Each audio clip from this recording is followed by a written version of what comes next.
ఇలా కలిపండి. ఉప్పు కూడా వేసేసుకోండి. ఉప్పు సరిపడా వేసేసుకోండి, కర్రీకి సరిపడా.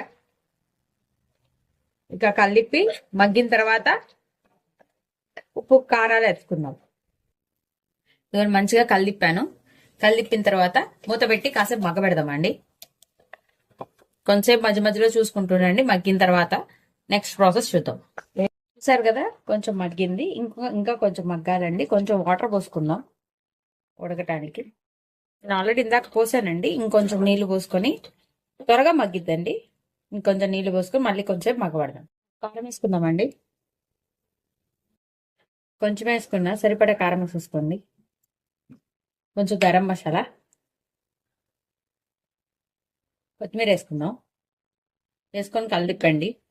ఫ్యూ సెకండ్స్ మగ్గబెట్టి తీసేయండి. ఇంకా ఇది ఇప్పుడు గట్టిగా ఉంది కండి, కొంచెం వాటర్ పోసుకోవచ్చండి. కొంచెం గ్రేవీగా కావాలంటే కొంచెం నీళ్లు పోసుకోండి.